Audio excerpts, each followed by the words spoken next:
The views expressed on the following program do not necessarily reflect the views of Money Radio staff, management, or advertisers, and do not represent an offer to buy or sell any securities. Some interviews heard on this program may be sponsored by the participants. It's time for Health Futures with Cypress Home Care Solutions, Bob Roth. This is Arizona's only show dedicated to providing you with expert advice on how to live a longer, healthier, and happier life. To learn more, call 602-264-8009. That's 602-264-8009. Now, here's your host, Bob Roth. Good afternoon. You're listening to Health Futures, taking stock in you. And we're coming at you live from the Scottsdale Air Park right here on Friday, June the 12th, 2020. And if you are just tuning in for the very first time, our show, Health Futures, is about how our older adult population can live a healthier, happier life. And how do we do this? We do this by bringing extraordinary guests to the show. And today is a continuation of a show that we did back on May 15th. And we're going to actually talk to a couple other home care agency owners on what life has been like in the home care business during a pandemic storm. And I'm very pleased to have three incredible guests here on the show.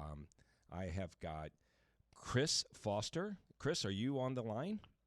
I am, Bob. Good afternoon. I hope you're doing well. Oh, thank you. Chris is the founder of A Hand to Hold. He's also a certified senior advisor, and he's a gerontologist from Atlanta, Georgia. So welcome to the show, Chris. I've also got I've got Gary Skole on the line. Gary is the co-owner of Home to Stay out of Cherry Hill, New Jersey. Welcome to the show, Gary. Hi, thank you. It's good to have you here. And then I've got Glenn Lane. He is the owner of Westchester Family Care, and they are in Westchester, New York. And welcome to the show, Glenn. Thank you, Bob. So we want to talk about home care, and I will tell you one of the biggest challenges we have is more of an identity crisis, and that is many people put us in the same box as home health care, and they couldn't be two completely different type of care delivery systems, if you would, or care delivery entities. And home health is more clinical. Home health, you have to have physician orders. Home health, you're typically homebound. And in home care, what we do is we provide in-home care support. And the optimum word I often use is we assist people with being able to remain independent at home. And we assist them by helping them getting dressed in the morning, bathing them. We assist them with preparation of meals, reminding them to take medications, preventing falls, assisting them ambulating, driving them to appointments. We're almost a second set of eyes and ears for them. I like to refer to it as more of a surrogate sons and daughters when the sons and daughters can't be there. And an interesting stat that came from the Home Care Association of America is that we did a survey on home care, and the average distance an adult child is from a parent is about 280 miles. So that's why I like to refer to it as surrogate sons and daughters. So I've invited these three gentlemen to the show because I want to talk about home care through this pandemic, and we've had to learn so many different things through this. I will share this with you. Just here in my county that we operate, right here in Maricopa County, 94% of the deaths that have occurred here have been people that have been 65 and older. 87% have been occurred in a long-term care facility. So, the biggest challenge we have is our older adult population that we're caring for. And, I give a huge shout out to family caregivers. Enough is not said about them. They are absolutely the frontline heroes that are out there. They're making the ultimate sacrifice, and they should be saluted. And this coronavirus just adds a whole new dimension to it. And also, we've had to deal with this civil unrest recently with what happened with George Floyd and the Black Lives Matter movement. So it's really been different for home care. So I want to kick it off. And Chris, since I've got you on the line, I want to talk about how we are protecting not only our clients that we serve, but our caregivers. And, in home care, we don't really practice infectious disease control. We've never really had to. We've always followed OSHA guidelines, but we've never operated during a pandemic. So, Chris, can you give us a little lens as to what it's been like down in Atlanta, Georgia, and a hand to hold, getting through and mucking through this entire PPE process? Yeah, it's been an interesting experience for us because in the past, usually we weren't donning PPE unless we were dealing with someone with MRSA or staph or something along those lines. So we've had to send our nurse out into the field to train our caregivers on how to properly don and doff PPE. That means put on and put off in the safest manner possible according to CDC guidelines, because we have and still continue to service COVID-positive patients here. So providing them with the N95 masks, the gowns, the eye protection, and all those things they need to stay safe has been a very important part of our new service that we're providing. And it has been a challenge to find enough PPE at times. It's much better today than it was 6 weeks ago. But at that point, we were partnering with the state of Georgia, who did an excellent job of acting as a facilitator of getting all the home care operators PPE. So they would get it in bulk, and then we'd get it through them. But we probably had about 10 different suppliers that we would reach out to in order to get enough of what we needed to serve our clients. And how much of your time capital are you devoting to sourcing, acquiring? It's probably consuming not just only time, financial capital too. And I'd just like you to give us a little lens into what that's like for you down in Atlanta. Well, depending on our needs for that particular week, my director of nursing has kind of taken that project on. So some days, some weeks it would take her probably a good day and a half to source what we needed to provide to our families. And other weeks, we were able to pick it up quickly and get it in-house quickly. So I think the supply lines have opened up quite a bit. We're not having problems. And so right now we are more in the mode of stockpiling to get ready for the second wave that they are going to expect. So we won't be in that situation again down the road. Can I ask you about how much you have on hand? How many weeks or months do you have a PPE on hand for the patient population you serve? Well, I'd say today about 2 weeks. So we're mailing out new PPE to every client's home, regardless if they have COVID or not, just as a precaution, and it makes them feel more at ease knowing that our caregivers have surgical masks and gloves at hand. So we send out a package every 2 weeks to all our homes. So we got about a month's supply on hand. So 2 big mailings and then enough for any new cases that come on board. Well, for our listeners, PPE is personal protection equipment. We throw around a lot of acronyms. We're coming up on a quick break for our first segment, but Gary, can you give us just a quick lens on what it's been like for you at Home to Stay in terms of the whole PPE process? When we first began, it was crazy, like everybody else, and nobody really had an understanding of what was involved. And we really scrambled to come up with it enough. And the hospitals in our area now, I'm in New Jersey. New Jersey was one of the first states to be hit pretty hard. And so the hospitals in our area started reusing masks. And because they were reusing masks, it sort of gave us the okay to do the same. I think if we would have tried to do that just on our own, it would have really looked down upon. But if the legit area were doing that, we were able to do that, and we had to because we were very limited as to how many masks we could get, and we were really having trouble. Since then, we've sourced them out, and what we do is we have 3 or 4 different sources across the country, so if one of them is having an issue, hopefully we can get it from somebody else. So it was very difficult. My business partner spent days finding sources, calling, and we've heard nightmare stories of doctors here, paying tens of thousands of dollars in the black market for masks and so forth. So wow.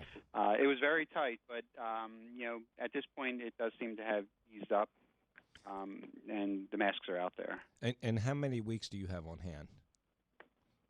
I don't know if we have it in terms of weeks. We have thousands of masks here, but I don't know in terms of weeks how long that would last. And it's a great question, and I actually like what Chris said about getting ready for that second wave and kind of stockpiling now. Exactly. Well, if you hear the music, we're down our first segment. We've got 3 more coming up. And Glenn, we're going to come to you in the second segment. We're going to ask a little bit about what you found in terms of your experience with PPE, and then I want to get to know the 3 of you guys a little bit better. I want to understand your story as to why you got into the home care vertical.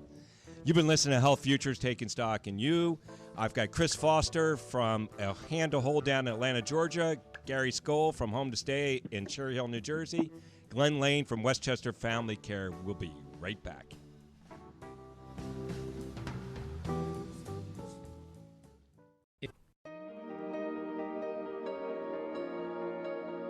Now back to Health Futures, taking stock in you.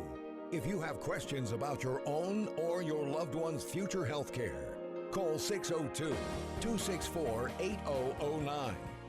Now, here's your host, Cypress Home Care Solutions, Bob Roth. Welcome back. You're listening to Health Futures, Taking Stock in You, and if you're just tuning in, we're in our second segment here. I have got 3 extraordinary home care agency owners. I've got Chris Foster from Atlanta, Georgia.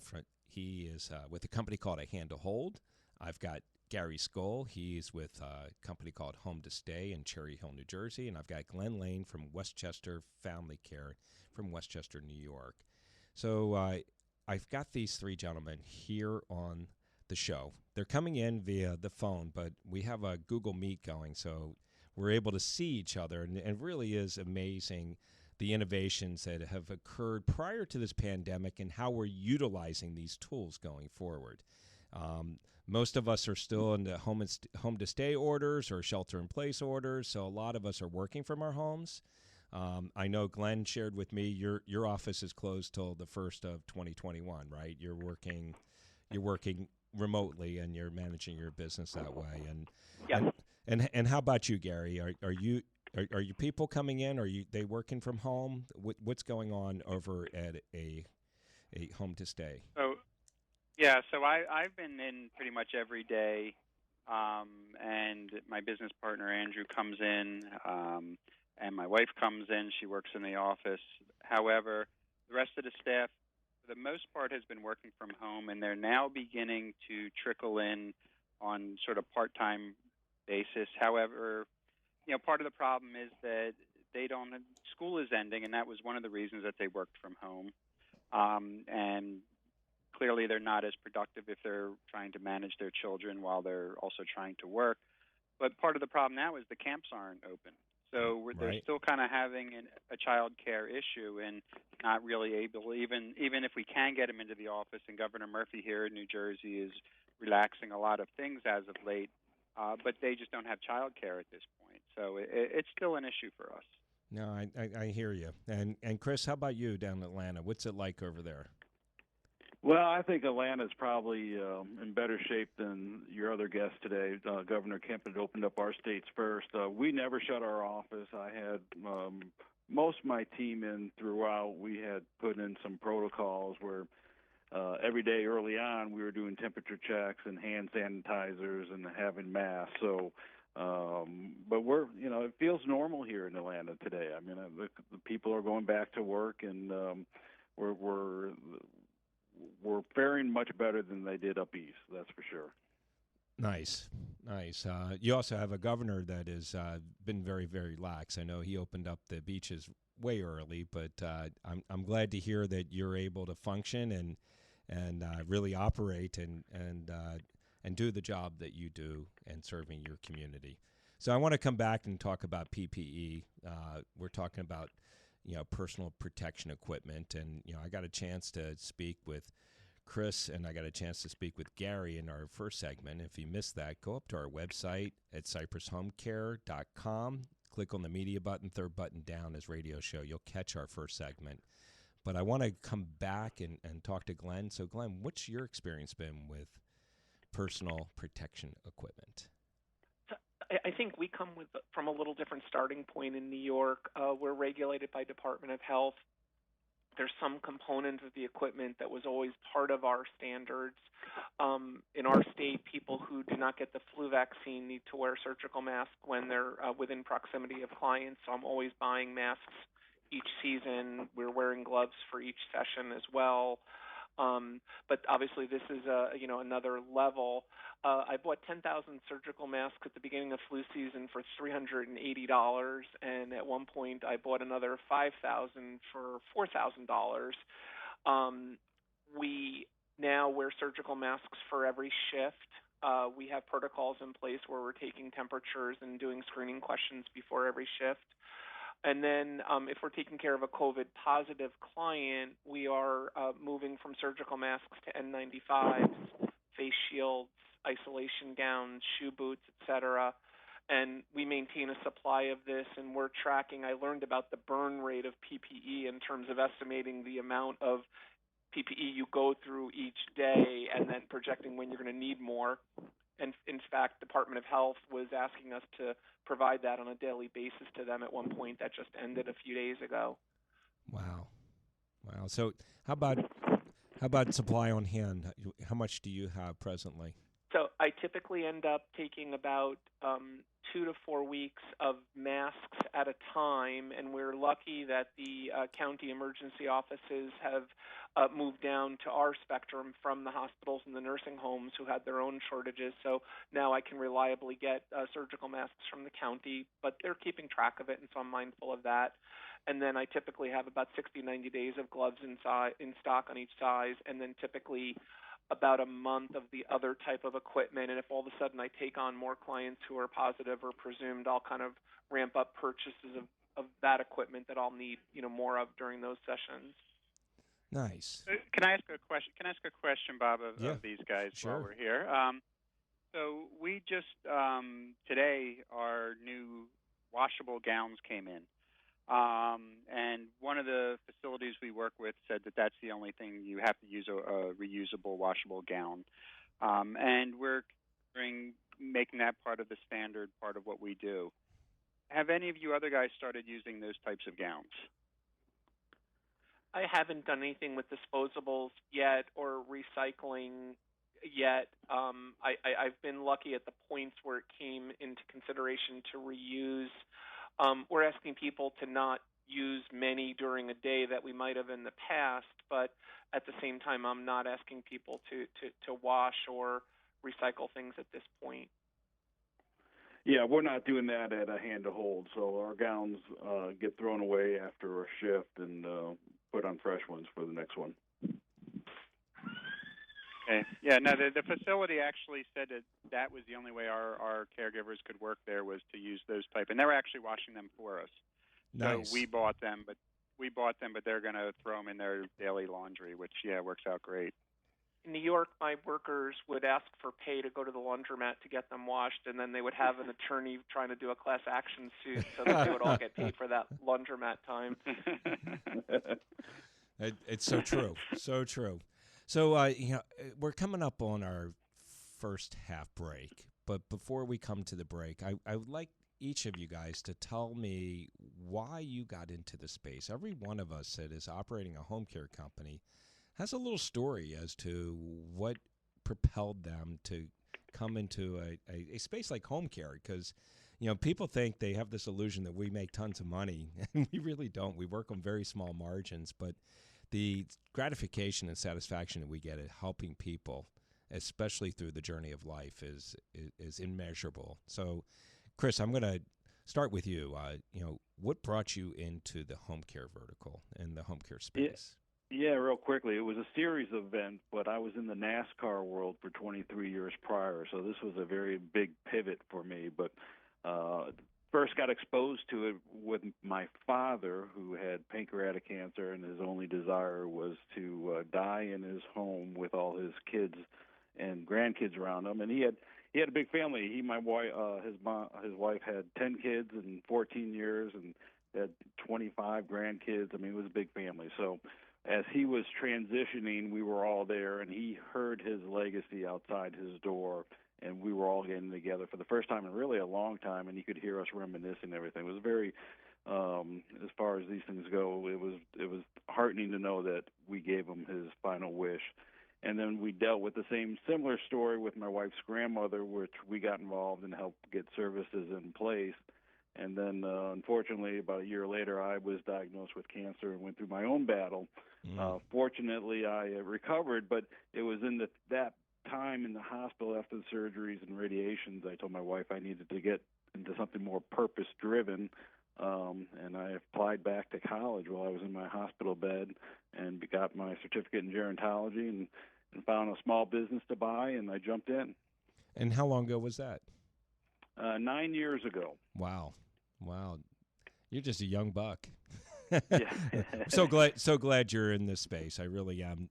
We're coming up on our break, but Gary, can you get us started? Tell us a little bit about what drew you into the home care space.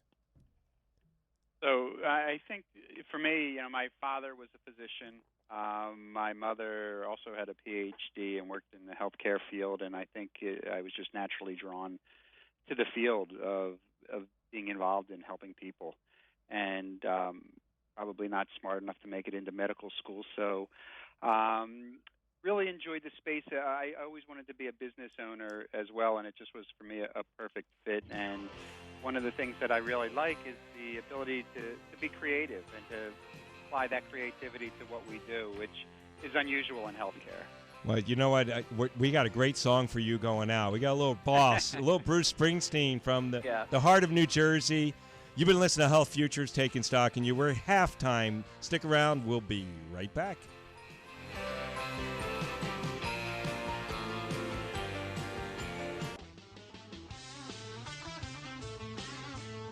Now back to Health Futures, taking stock in you.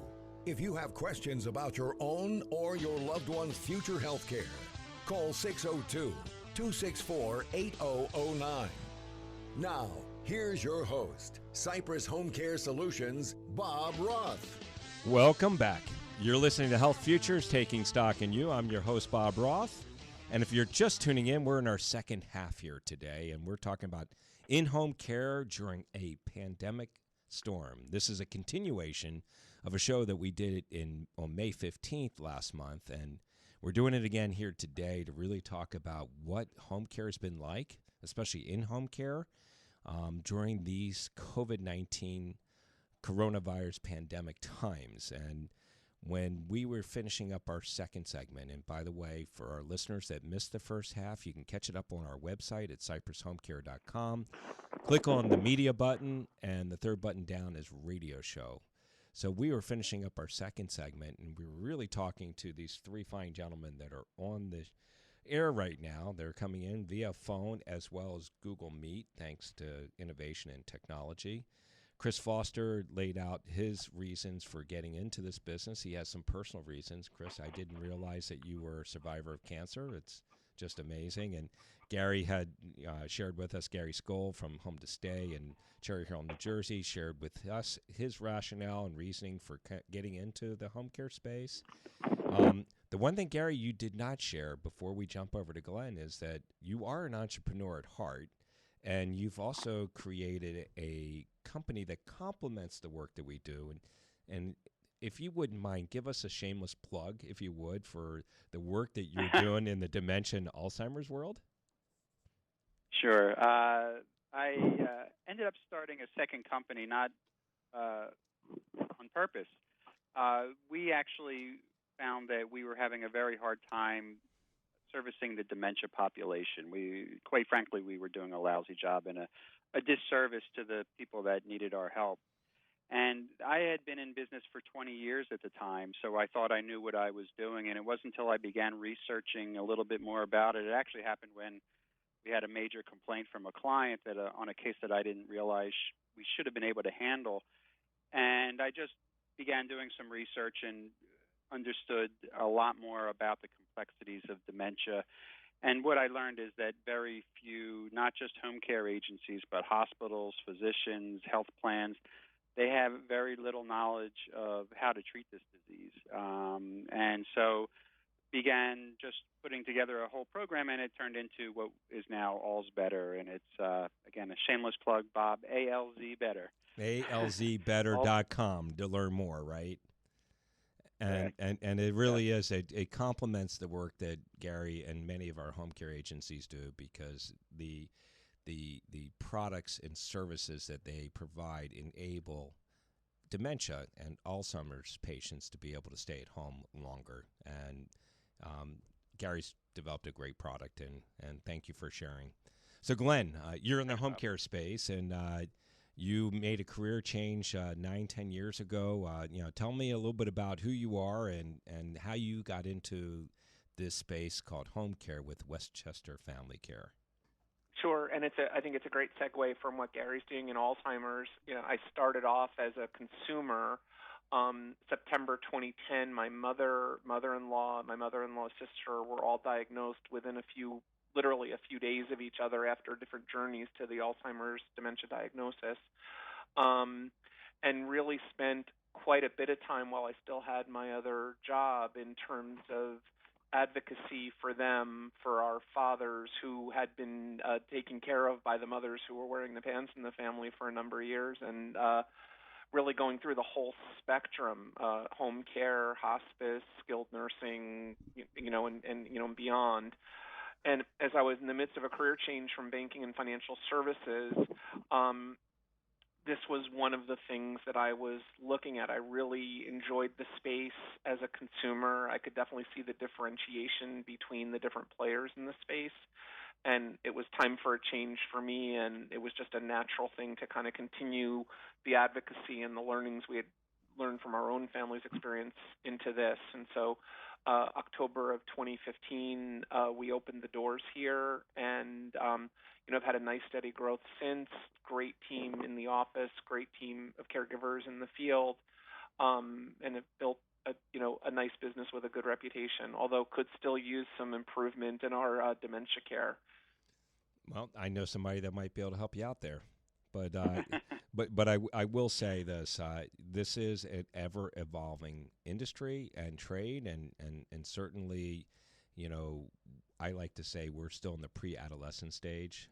Home care is still becoming more recognized, and that's why I kicked off the show by saying that we have the stigma that we have to get out from under, and that is home health and home care being the same, and they couldn't be two very different type of companies. And for us, we are those additional hands and feet, eyes and ears to assist those that need some assistance to remain independent. So I want to turn over to talking about this pandemic and really, because of it and the scariousness of it, what are you guys doing to make clients and caregivers feel safe in providing or getting care at the home? Why don't I start with you, Chris? What are you doing specifically at a hand to hold to make clients and caregivers feel safe? So I think the first step we started with was a weekly Townhall conference call. So we invited all our clients and all our employees to dial in every Friday at 12 noon, and we would provide an update on what the company was doing to protect the workers, what the company was doing to protect our clients, how the search for PPE was going, remind them of the best practices, gave them the latest updates on the CDC recommendations, and just trying to get them to feel a lot more comfortable in the processes that we had put in place to address the issues at hand. And we did come up with a lot of new protocols and documentations and safety plans and things along those lines. And I think that was key. Now, for those clients that weren't dialing in to listen, we made outbound phone calls, and we're still doing it today, to every single client once a week, seeing how they're doing, do they feel things are getting better, what can we do. So we've just ramped up our communication tenfold to make sure everyone felt at ease. I love that. Beautiful. Thank you for sharing. Gary, what are you doing at home to stay? Chris, let me ask Chris a quick. Chris, how well attended are those town halls? Because I think it's a great idea. So I don't know if we can actually tell. We get feedback from some of the clients' family members, so I think the adult children are calling in and listening more so than the actual clients. I would say on any particular week, we got about 30 to 35% of our work pool that are dialing into it. We do summarize it, and we email it out as a follow-up to all our employees as well. And I think it's just been a nice thing for them to know that we're here for them. We invite them in. They can come in. They can pick up free hand sanitizers and gloves or anything at the office they feel like they need. So I think they've really appreciated it. Awesome. Yeah, and I think that's really great and creative. It is creative. So kudos to you. Chris is a very creative business guy. You should hear some of the things he's doing. He may share with us before the show's over. But, Gary, you're an entrepreneur at heart. So what are you doing there in Cherry Hill, New Jersey, and the markets that you serve? So, yeah, this has been a major issue, I think. And again, I don't know if it's specific to where we're at in the country, and Glenn, I'm sure, is having similar problems because New York was hit obviously the hardest, but New Jersey right behind it. And certainly a month or two ago, there was real fear in everybody, from the clients, from their children, and the caregivers. And I think that the biggest thing is trying to alleviate some of that. Obviously, you don't want to go too far because there is a real reason to be afraid. But nonetheless, we are doing fitness testing every day. We make sure that we are working with our caregivers. We actually have our own app that we have put out so that each day before a caregiver starts a shift, they fill out certain questions. And we also ask the same of the people that they're working for, because we want to know, has somebody that they're working for, maybe the son or daughter just came back from Europe or came back from somewhere where it could be a New York City, for that example. Right. So we want to know what's going on in the homes, what's going on with them. Every single day we're doing that. We are really trying to make the caregivers aware of where they can get tested on a regular basis. Walmart in our area does testing. The county's doing testing, so we try and let them know about that. We've sent out some letters. There was a great letter by a doctor at the University of Wisconsin, Dr. James Stein, and it really explained the risks of, based on your age and so forth, how likely are you to get sick, and if you get sick, how likely is it to be terminal, and it's very low. So we're trying to send that out to inform them that, the reality is your chances, if you're below 60 years of age, are very slim that it's going to be bad. Again, we don't want to downplay it because, there are younger people that are terminally ill and have died, but for the most part, we want to let them know that things are okay, and as long as they do wear their masks and wear their glasses that we provide and their gowns and all the PPE, they should be okay. So, it's tough, but that's what we're doing. And how about you, Glenn? I think we're seeing this theme of communication that's really been escalated with me, both with my office team, daily at start of day, end of day stand-ups. We've done mailings, emailings to clients and caregivers regularly. And then also we're reaching out by phone to all caregivers each day and to all clients once a week, similar to what Chris is doing. Thank you guys for sharing with us what you guys are doing to make clients and our caregivers comfortable during this pandemic that we're in. You've been listening to Health Futures, taking stock in you. As you can hear, Glenn, we play some great tunes here. We are down 3 segments. We have got one more left. Stick around. I've got Glenn Lane from Westchester Family Care, Gary Skole from Home to Stay, and Chris Foster, a hand to hold out of Atlanta, Georgia. We'll be right back.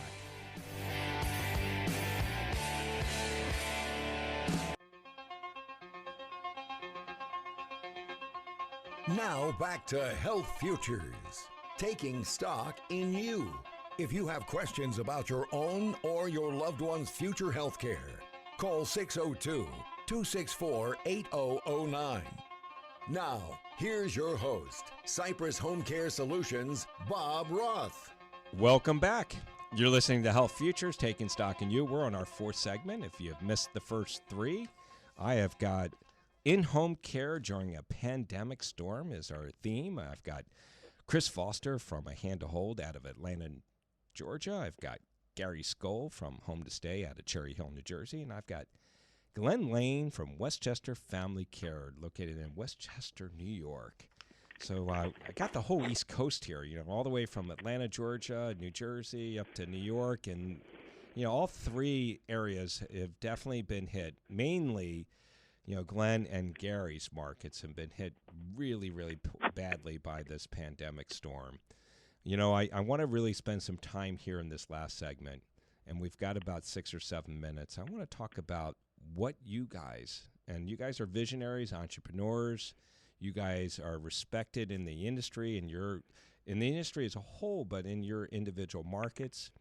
I want to talk about the future of home care, and I talked about it in the third segment. I talked about how we're kind of like in the pre-adolescent stage. We're kind of evolving. But I want to mix up the order here. I've had Glenn always going last, and I want to start with Glenn. Glenn, what do you see? You've been at this now, you said 9 years? 5 years. 5 years. 5 years. You've been at this for 5 years. What do you see as our future for home care? I see it as a tremendous opportunity.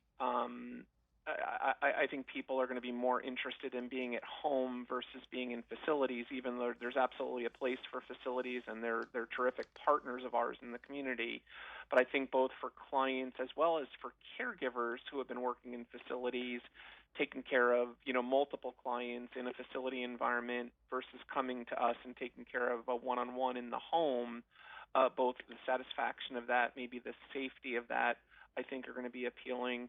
And then we were always important to keep people from being readmitted to the hospital, but I think now we're going to see more of these situations. We're going to be able to keep people safer at home. We're going to be able to keep them out of the hospitals and the more expensive parts of the health system, and we're going to be able to build up our workforces with folks that also kind of share the same vision and want to work in the environment we support. Nice. How about you, Gary? What do you see the future of home care? Where do you see it going? You've been at this how many years? 30 years. 30 years. So I'm an old-timer. But you were there at the beginning, man. Imagine if we were going through this pandemic 30 years ago. Wow. It's amazing how times have changed. No, and I think that it is so much different now. I mean, obviously 30 years ago, people didn't have any idea what home care even was. And I think that the pandemic has really helped establish a little bit of respect and has kind of put us in our place where we deserve to be. That we provide a pivotal role in we're part of the healthcare system. We're not just, people call us non-medical or non-clinical home care, and in some ways that's insulting, because our people are really great healthcare practitioners, even if they don't have a medical degree. I think that this has really accelerated the evolution of home care by many, many years. And I think it's great where we stand right now, because people do realize, and like Glenn said, there is a place for facilities, and absolutely. But, people are turning to home care now and accepting it in a much better way. I think that another thing that's being accepted and built into this is technology, and using things like remote patient monitoring and Zoom or the Google Meet that we're on, and things of this. We're doing assessments now because nurses don't want to even go to the homes sometimes. We have a nurse that has a health issue, and she's able to still do things without potentially being susceptible to what's out there. So I think that there's a lot of changes, but I think it's great for what our industry is. Thank you for sharing, Gary, and I couldn't agree more. Chris, you're the one that's been at it for 9 years, right? Yes. I knew there was a 9-year guy. So 9 years, you've been at it. You were a NASCAR guy. So, I mean, you really pivoted and got into this business, and your story is incredible as to why you got into it. But what do you see as the future of home care? Well, I think we got tremendous tailwinds behind us. We had already made some big round when CMS agreed to allow certain Medicare Advantage program to start paying for our non-medical service to assist seniors in their homes, which was a huge thing because I think for years home care was seen as like a stepchild, and we didn't get the recognition for really the value we bring to that whole continuum of care. So I think what we're going to see is a lot faster regulatory approval to get more and more benefits to seniors who rely on services like ours to get them paid through other sources. And in addition to that, when you look at the death rate from COVID during the pandemic, and you see 26% of all deaths across the country have happened in facilities, I think we're going to be offering that peace of mind to families that, they can get the same care they get at a facility and even probably better and in a safer environment if they kept them at home. No doubt. No doubt. And, I think it works both ways, especially for the care professionals that are going into those facilities. We have lost a lot of those folks. The aides have, contracted this virus, and many have gotten very sick, and some have passed away as well. That one-on-one option is great. So we got about a minute to really close. I want to give each one of you guys what is the lasting message that you want to leave our listeners? So I'll start with you, Glenn. I think this idea of being safer at home and avoiding, staying out of the healthcare system to the extent you can, avoiding readmissions is really kind of the key for us going forward. Gary? Yeah, and I just think that, like I said before, that this is a great time for home care to shine, and I think it shows the value of what we do and have always done. And, just very proud to be part of the industry. And, I hate to say that it took something like a pandemic to bring this out, but I think that our industry is coming out of this looking really nice. I concur. And Chris? Yeah, I really think it's our direct workforce that are really underappreciated by, a lot of employers and facilities and staff. I think now them being deemed as essential worker, I think that gives them a lot of pride, and I think we got to continue to elevate them because Chris, what they do is not easy. I got to say goodbye to you guys. Chris, Gary, Glenn, thank you. Make it a great day. Have a great weekend. You've been listening to Bob Roth's Health Futures. If you have questions about your own or your loved one's future health care, call Cypress Home Care Solutions at 602-264-8009. That's 602-264-8009. Or visit cypresshomecare.com. Be sure to join Health Futures with Bob Roth every Friday at noon, right here on Money Radio 1510 and 105.3 FM. I finally had to take the car keys away from Dad this week. I don't think Mom's been taking her medication, and I'm concerned. I can't juggle work, my kids, and go look after my parents. It's just too much. Do you need help taking care of a loved one? Cypress Home Care is here for them and you. Bathing, meal prep, monitoring, errands, and more. Call Cypress Home Care, 602-264-8009, or go to cypresshomecare.com. Cypress Home Care. Help is here.